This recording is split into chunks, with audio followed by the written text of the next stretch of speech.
완전히 막 평생 디스크가 나와도 막 참고 진통제 먹고 주사 먹고 참으면서 계속 놔준 사람은 어떻게 됩니까? 디스크가 내려앉아가 뼈가 서로 붙어요. 뼈가 서로 붙고 이러면 신경호흡 협착증이 돼서 디스크가 다 부족해지면서 흡수되면서 10년간 무지하게 고생했는데 진짜로는 이제 신경호흡 협착증이 돼서 진짜 이제 고생하게 되는 거죠. 걷지를 못하니까.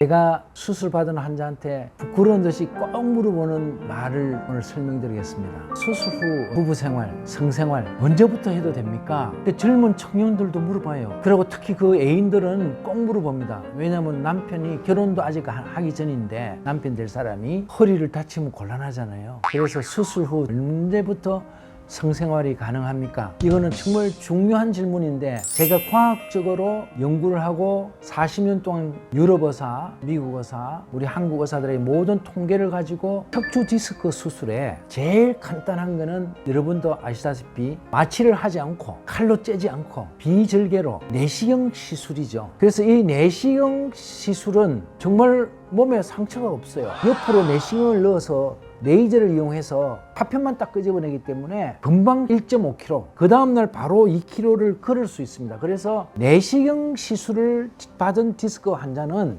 시술 다음날 벌써 1.5km, 2km를 어려움 없이 걸을 수 있기 때문에 벌써 부드럽게 무리하지 않는 범위 내에서 사랑을 할 수가 있습니다. 그러나 보통 의사들은 이렇게 말할 겁니다. 대개 일주 후에 부부생활을 시작하십시오. 그 이유는 아무리 내시경이라 하더라도 그 섬유태에 내시경이 들어간 자국이 있잖아요. 이 내시경이 들어간 자국이 아무는데 일주일이 걸리기 때문에 일주 후에 성생활을 하라고 허용을 합니다.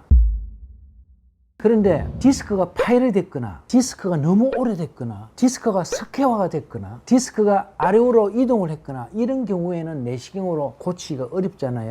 혹은 인대가 막 석회화됐거나 이런 디스크 병을 가진 분은 작은 상처 현미경 미세 수술을 하게 됩니다. 그래서 이 미세 현미경 레이저 수술을 받은 분은 그래도 이렇게 요만큼 절개를 한 수술이잖아요. 그리고 그 디스크 내에 관절이라든지 혹은 비환 인대 이런 걸 다 끄집어냈기 때문에 이거는 3주 후에 부부생활을 하는 게 좋습니다. 왜냐하면 그 상처가 3주가 지나야 완전히 아물거든요. 그래서 3주 지나서 부부생활이 가능합니다.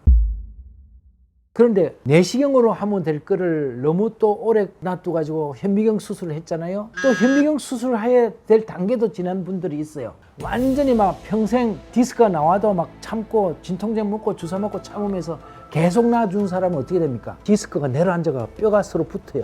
뼈가 서로 붙고 이러면 신경호흡 협착증이 돼서 디스크가 다 부족해지면서 흡수되면서 10년간 무지하게 고생했는데 진짜로는 이제 신경호흡 협착증이 돼서 진짜 이제 고생하게 되는 거죠. 걷지를 못하니까.